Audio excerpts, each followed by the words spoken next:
First and foremost, congratulations to the PAP and to the Prime Minister for a strong mandate to lead Singapore in the 5 years to come.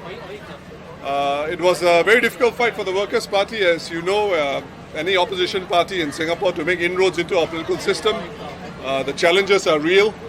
And so when we say it's very difficult for the opposition party, this is another good example. That said, there was a nationwide swing in favour of the PAP.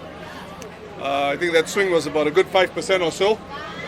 To that extent, I'm very proud of the results in Hougang, Aljunied and Sengkang, where we have consolidated the position of the party, and we look forward to serving all the residents in these constituencies. For the other constituencies, I couldn't be prouder of the team. I think they did a very, very good job. They fought very hard. They tried very hard for each vote. And I think they should be proud of themselves. And I'm very proud of them. So, Sylvia, you want to share some words? Or? No, maybe not now. Sure. Come, I'll open it to questions. Daryl? Are the results in line with what Workers' Party observed on the ground during the 9 days of campaigning? And in your view, was there any shortfall or disconnect with the party that could not have fully sensed during the campaign? But I think it's not so easy to read the ground. But on our ground engagements, I think there was support for the party, there was goodwill for the party. We never take goodwill for granted. We never assume that just because there's a lot of support online or on the ground that will translate into votes. That is really up to the Singaporean voter to determine.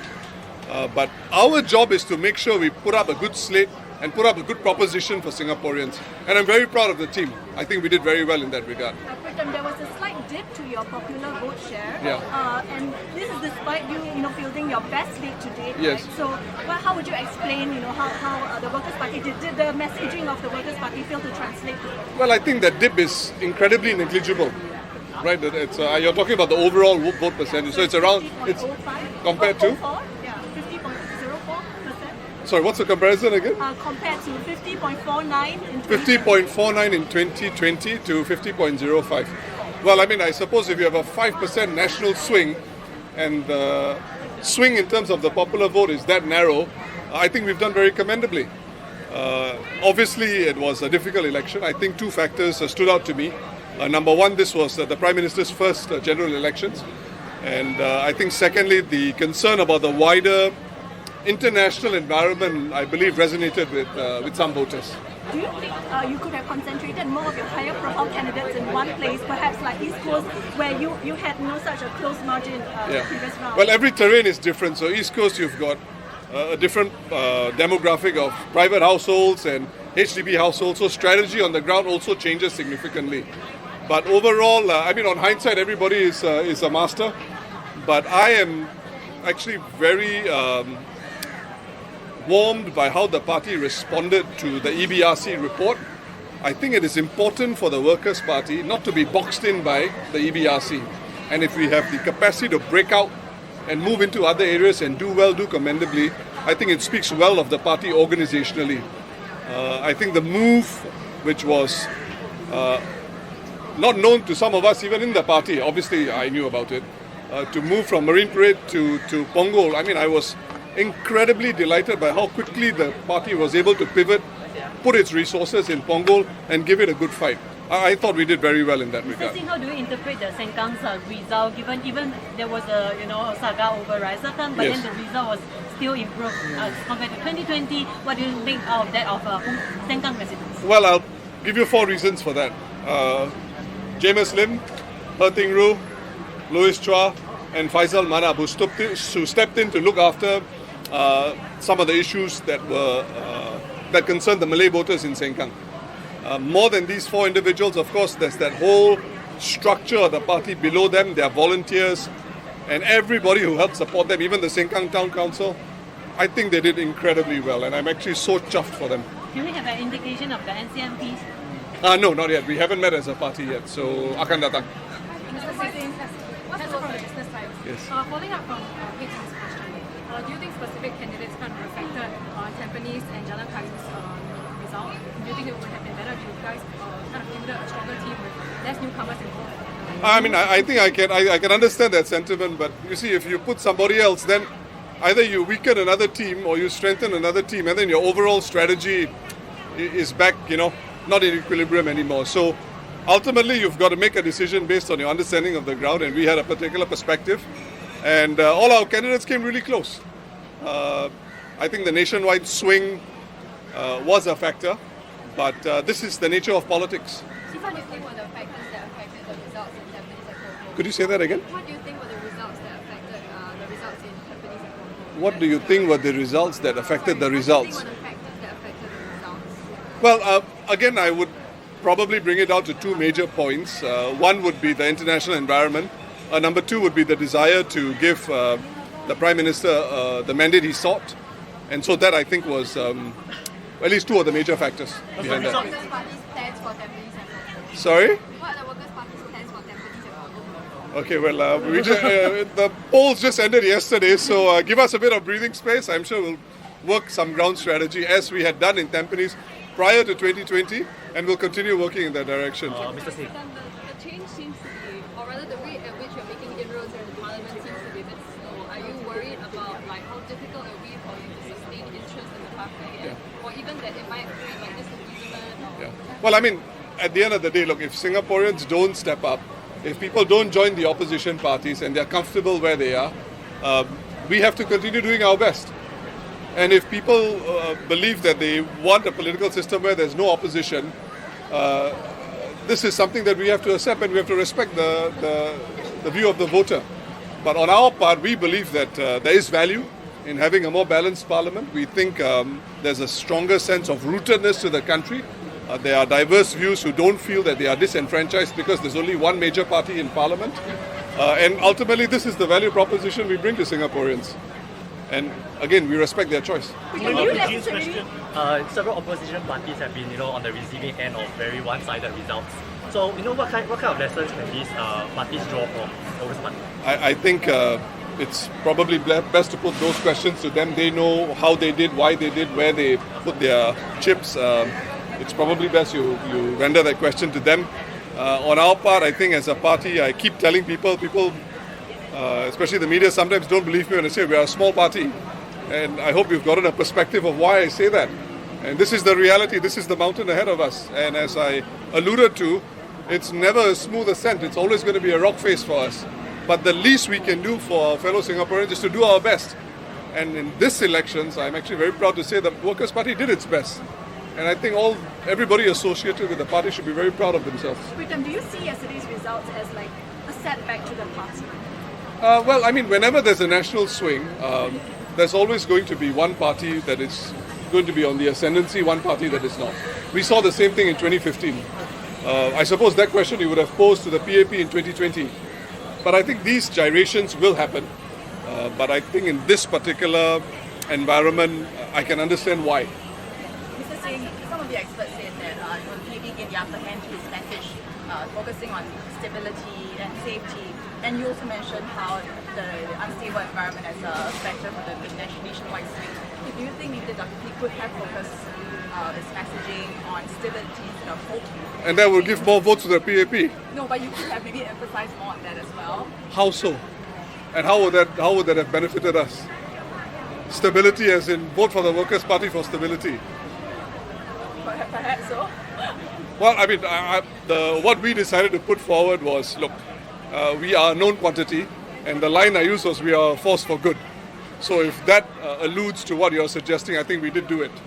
But obviously, I'm also grateful that our candidates didn't pull any punches in the elections. I mean, we did our best. You are not going to go out. I mean, the PAP is going to do everything it can to make sure that the tide of the opposition is halted.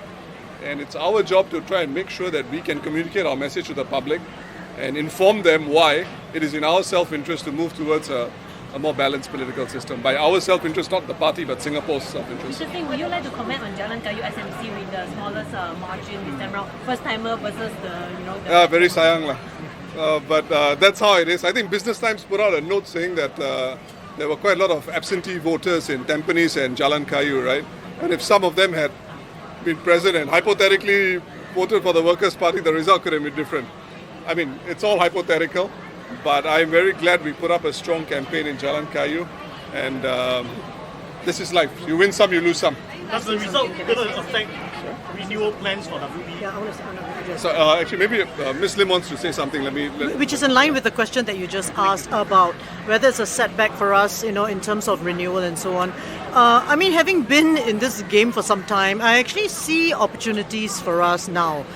In the sense that if you look at the 10 MPs that are elected, actually 3 of them have not been in Parliament before. So there's Mohaimin, there's Fadli and Kenneth Cheong. So these are our up-and-coming young leaders that will now have a seat in Parliament and demonstrate what they can do and what the party can do for our electorate and for Singaporeans in general.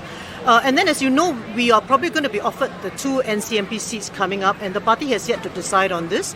But that could be another opportunity for us to again bring in some new blood if the party should decide to do so. So, I mean, having been in this business for quite long, I do see that there's an opportunity here for us, so we should not be so sad because, I mean, politics is a long road, and every milestone that you reach, there will always be something that you can make use of and help the party to grow further. As like WP managed. Sorry, what's your name? I'm Kylie from Shinyi. Okay. And so WP managed to retain its foothold in Aljunied, Sengkang, and Hougang. You see it as like a form of consolidation, like the expansion, and what strategic lessons will WP take from this? I think I used that word to describe the performance in the incumbent wards consolidation. And again, as I mentioned yesterday in the thank you speech, a large part of it is wiping the slate clean. We've got 5 years to relook at how we want to do certain things, and that's what we'll do. I mean, at the end of the day, you've got to be there for the residents, you've got to be there for their views in Parliament that we want to put up faithfully, and work starts today. Pritam, how much do you think the electoral boundary changes affected your chances of making further inroads, and will you be kind of putting more pressure on the government to maybe stop changing things? Well, I think that's something for Singaporeans to do. If they want to put pressure, nothing is more powerful than the people's voice. So if the boundaries are a problem for the people, then they can always make their views known. Do you think it affected your chances of making further? Well, I mean, we saw what happened in Marine Parade, and we decided not to walk into that and decided to pivot somewhere else. And so, no matter what the EBRC does, I mean, we must be on our toes. And I think that has to be something that any political party worth its salt must keep in mind. So now there's a stronger divergence between what the Workers' Party is polling and what the other opposition parties are. So, what are your thoughts on this, like perhaps two-party system that we are seeing that we are progressing towards? I think that's being very optimistic to call it a two-party system. But we're still very small. As you can tell, the numbers don't lie. So we'll have to keep working hard before we get there. I mean, everything can be lost. Let's be very clear about it. I think if people think that the opposition is here to stay, I'm not so sure. I'm so sanguine because you can't read the ground so well as you could before.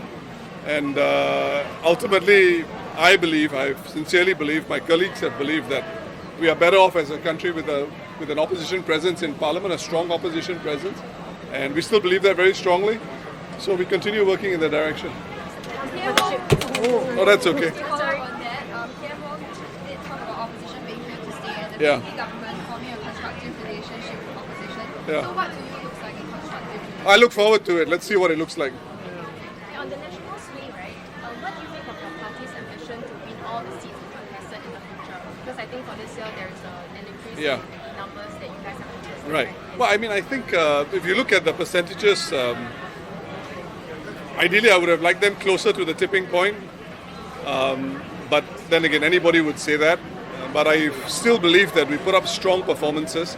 And I think a lot of that has been down to the candidates themselves. And I think they should be so proud of themselves, their loved ones and families should be so proud of them. And we go again, we try again. Speaking about these candidates, can you share about the future of some of the new candidates that you feel this time? Will they still be walking the ground? It's a bit early, isn't it? I mean, so let's see how things pan. I think let's give everybody time to decompress. I mean, my Meet the People session starts tomorrow, so the elected MPs continue doing our work. But as a party, I'm sure, as you can imagine, we'll have our own after-action reviews, and we'll determine how we want to move forward. What about Mr. Pritam? What about him? Will he still be walking the ground in Tampines? Again, it's a little bit early to talk about all these things, but I'm so proud of him as a friend, as a colleague, as a former colleague, as a team member, and he has this grace about him. You know, no matter what the result was, I mean, he was very clear.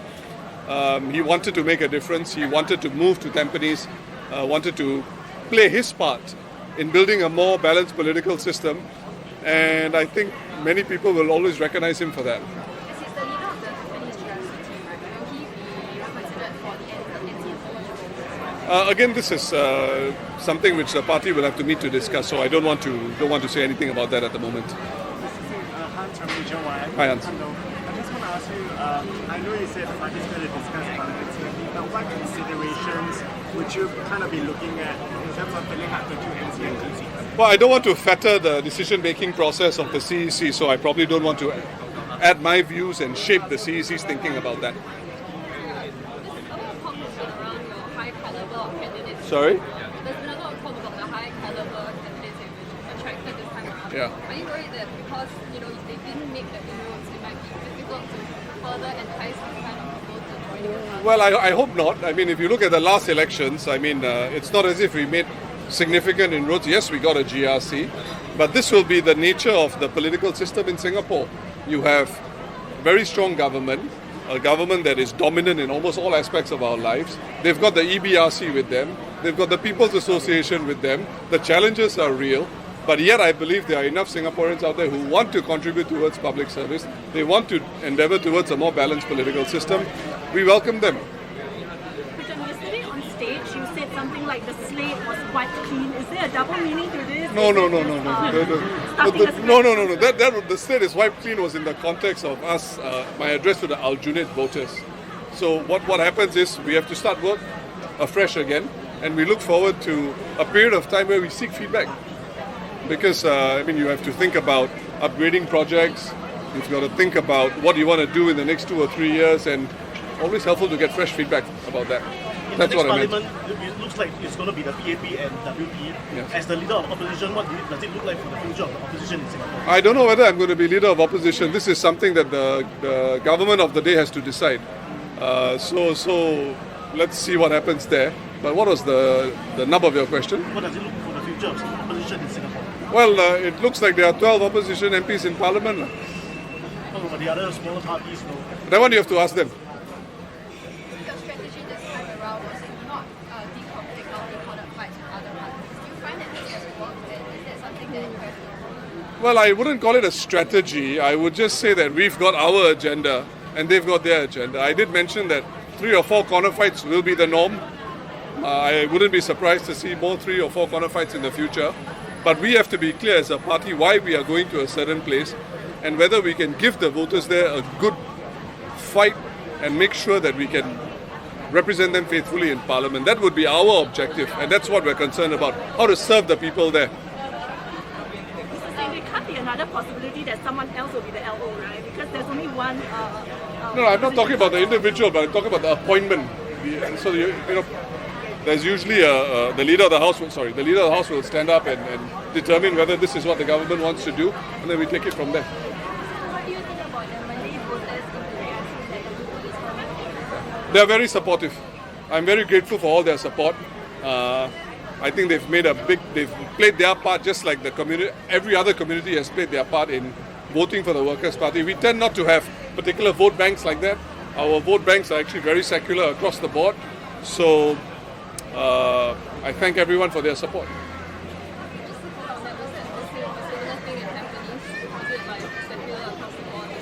Well, the data is passed by precinct, so I can't tell in that precinct what's the population of the different communities. But generally, in terms of the feedback that we get from people, it's pretty much across the board. Okay, we've got last question because we've got still to continue our thank you procession. Aljunied is a little bit of a big constituency, so we're looking forward to a suntan.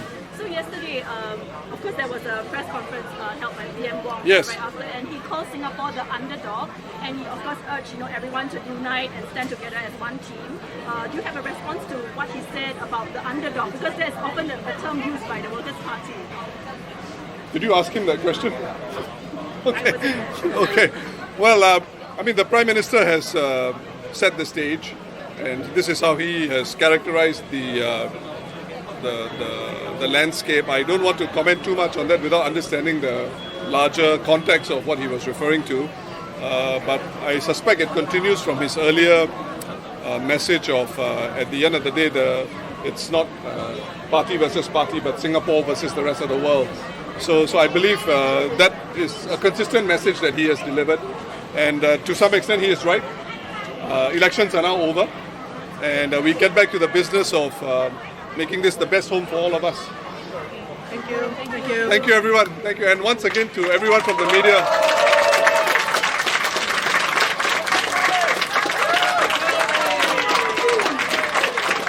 To everyone from the media, it's not a political message, but thank you for walking with us.